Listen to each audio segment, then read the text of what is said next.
Mi nombre es Ania Jazmín Carro y vengo a contar mi historia, una historia donde no solo hubo una falsa denuncia de mi parte, sino una persecución del Polo de la Mujer, cómplice con la justicia de Córdoba, para condenar a un hombre inocente.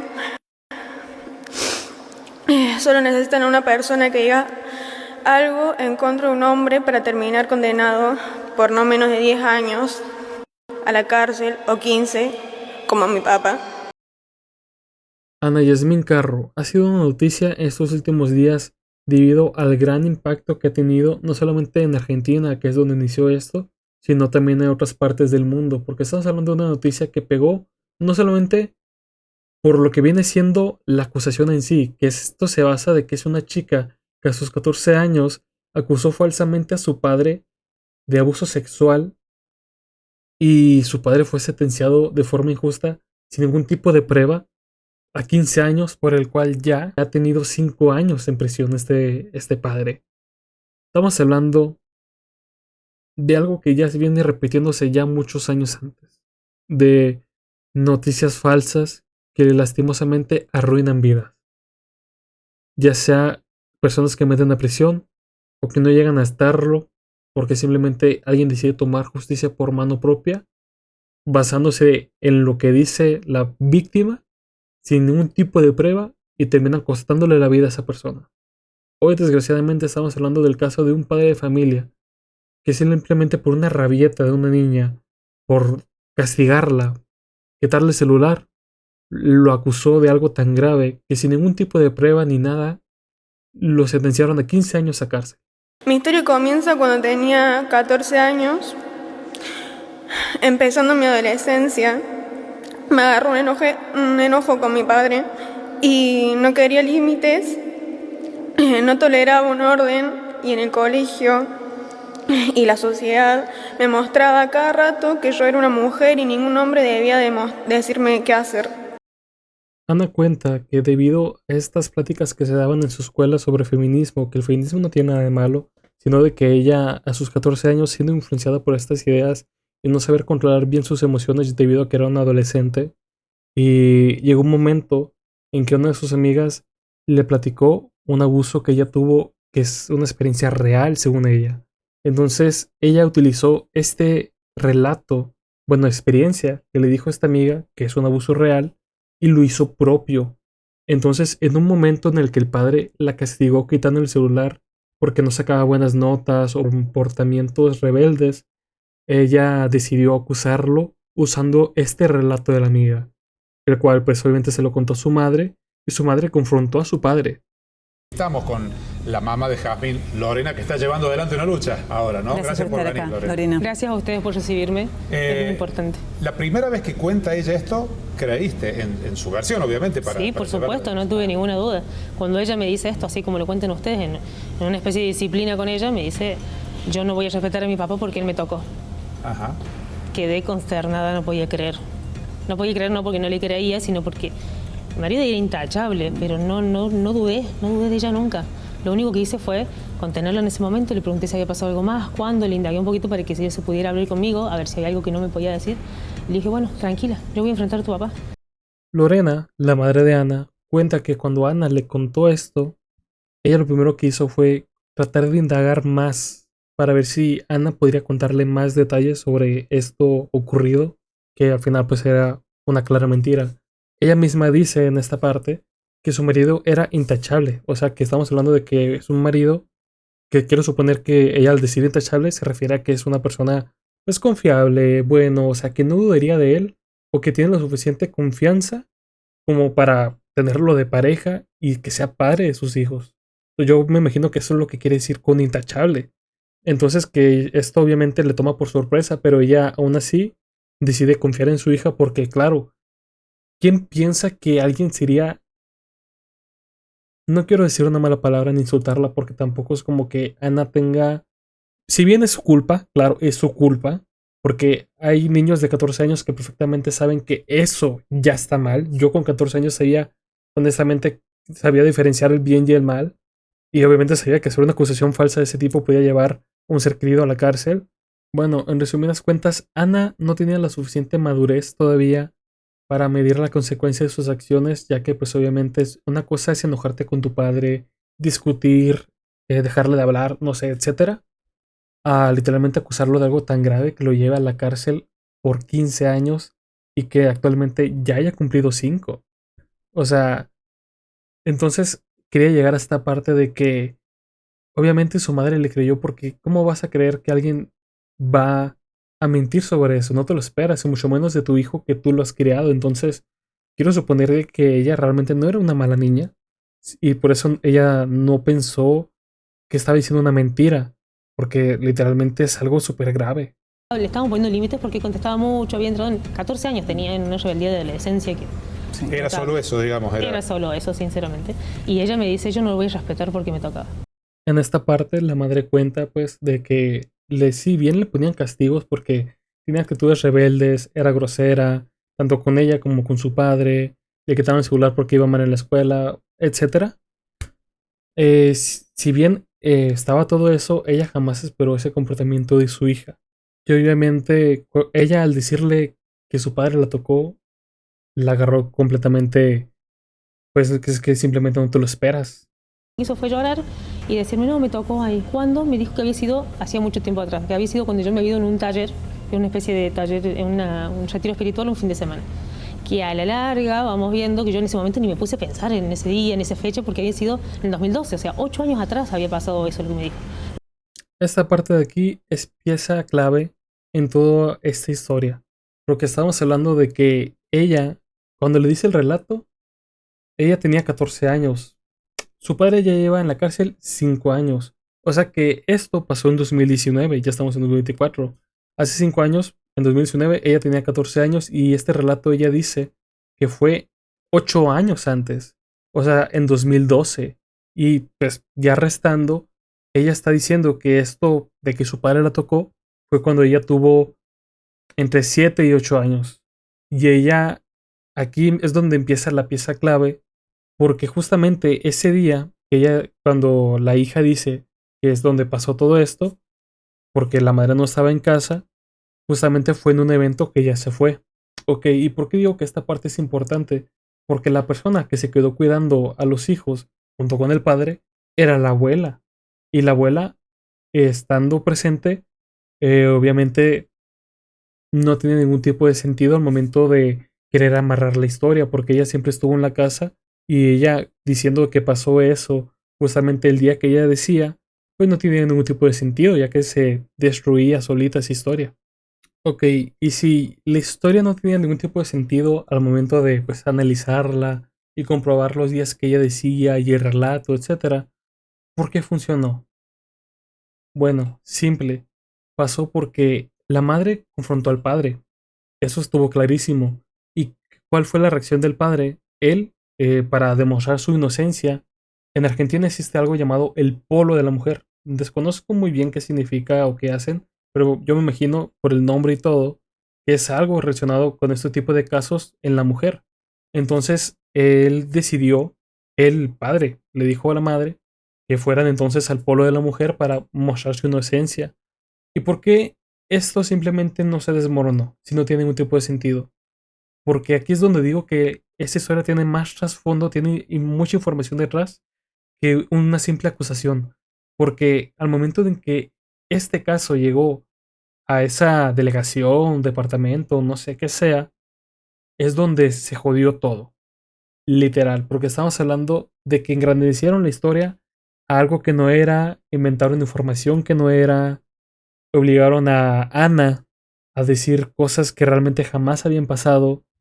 Entonces es por eso que este caso es mediático, no solamente por ser una simple acusación falsa, sino de ser una acusación falsa agrandada por las personas que tomaron este caso. Mi hija me dijo que había sido manoseador, mi marido me dice que no, si es verdad es gravísimo y si es mentira es peor. Claro. Pero venimos a buscar ayuda para ella. Me tomaron la denuncia y ahí empezó todo un trajín de mentiras, pero no nuestras, sino de ellos más que nada.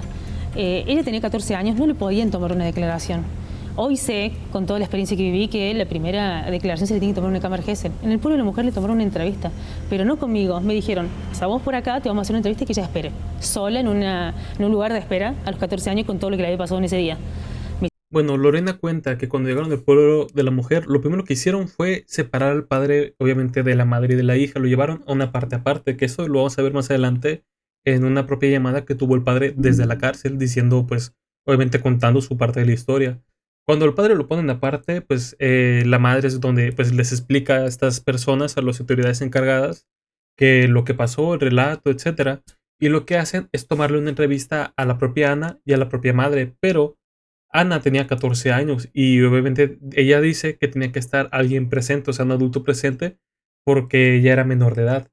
Entonces lo que hicieron fue simplemente apartar a la madre y tomarle la entrevista aparte a Ana, o sea, que sin que estuviera nadie presente y sin ser grabada. Que este también es algo que, por lo que estuve viendo, de que le preguntaron a una senadora allá en Argentina, que lo involucraron en este caso, ya que ella la que les dio la oportunidad de poder llevar las noticias, este propio caso.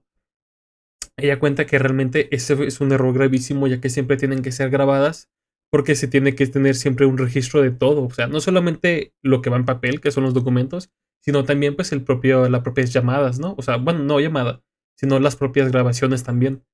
Entonces, aquí es donde inicia el problema, ya que no fue grabada y las personas que le hicieron la entrevista decían de que no, que hay que llevarla con un psicólogo que nosotros tenemos porque creemos que hay más que no nos está contando o que simplemente ella no se acuerda.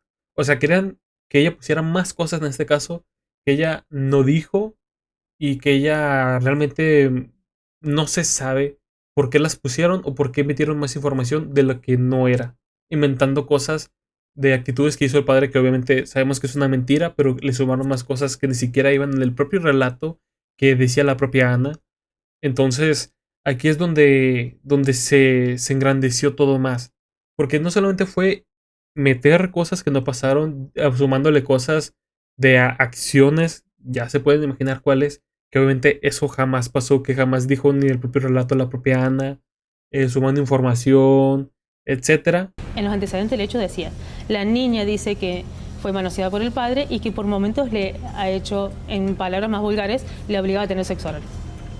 Eso que el padre lo obligaba. Que eso nunca salió de la boca de Jazmín tampoco. Nunca lo Ella dijo. nunca dijo eso. Nunca lo dijo en el polo de la mujer, jamás lo dijo, nunca denunció eso, por eso tampoco me hicieron firmar a mí para poder revisarla, porque no. Ahora, pero Agregaron para que se investigue. Un acceso oral, carnal, por vía oral, no se puede comprobar. O sea, no hay daño físico, y sobre todo 8 años atrás, de que se pueda comprobar. Entonces, esto es donde meten para agravar la causa.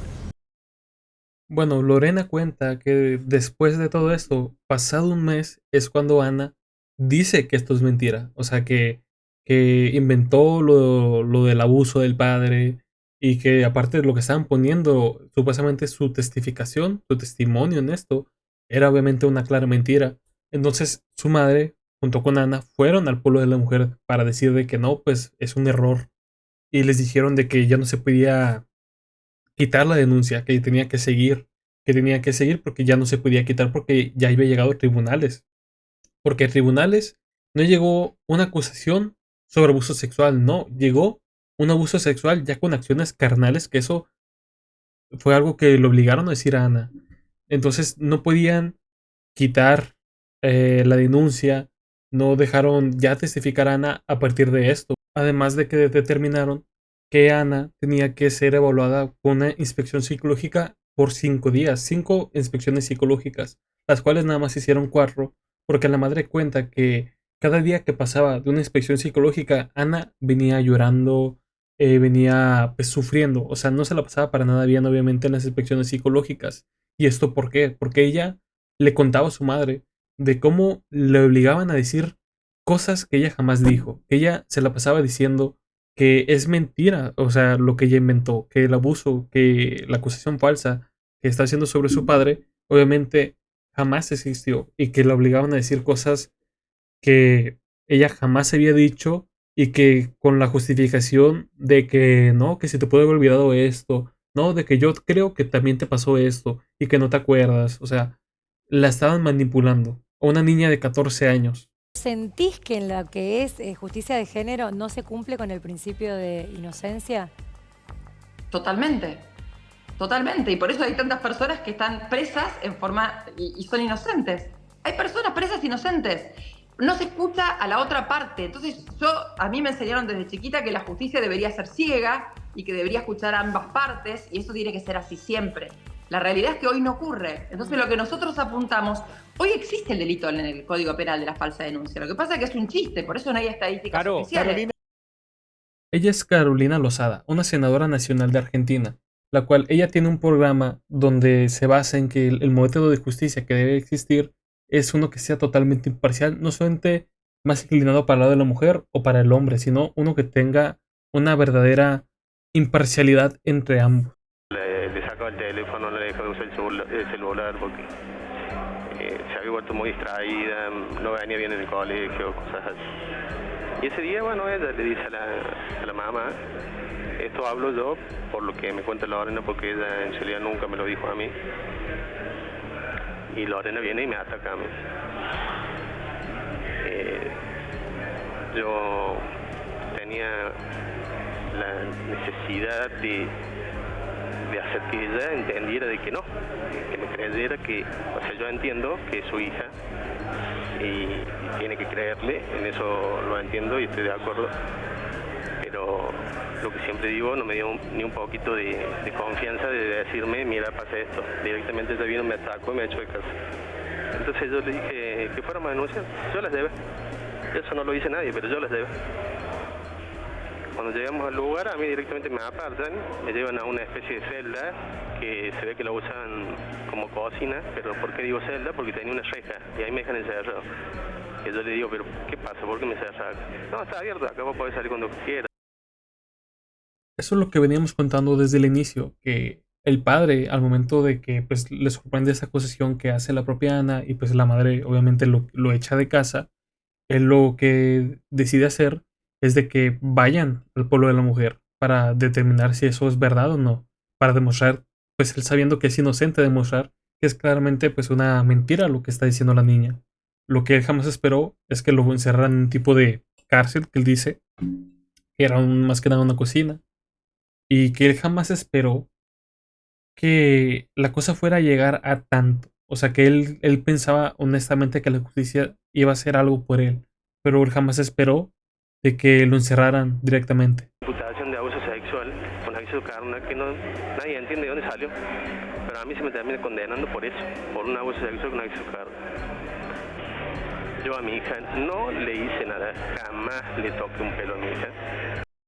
Y bueno, ya para terminar, yo nada más quería tocar este caso porque hay muchos casos ya en sí de violencia de género o de que realmente se necesita una justicia para la mujer, para que luego todavía vengan casos de este tipo, que hay muchos que son acusaciones falsas que, como decía al inicio, muchos van a la cárcel injustamente, otros hay personas que basándose solamente en ese testimonio toman justicia pues, por su propia cuenta y pues desviven a la persona acusada que es inocente. Así ha habido muchos casos, muchos casos. Entonces yo más que nada quería tocar esta noticia simplemente para reflejar que esto también pasa, de que simplemente con un simple relato, sin ninguna prueba, puedes ir a prisión por 15 años. Este sujeto, este padre de familia, ya perdió 5 años de su vida por un relato, bueno, por una falsa acusación de su hija de 14 años, simplemente por haberla castigado. No se investiga cuando hay un montón de factores que pueden dar la inocencia de un hombre. Hay cientos de hombres en la cárcel acusados solamente con el dicho de una mujer.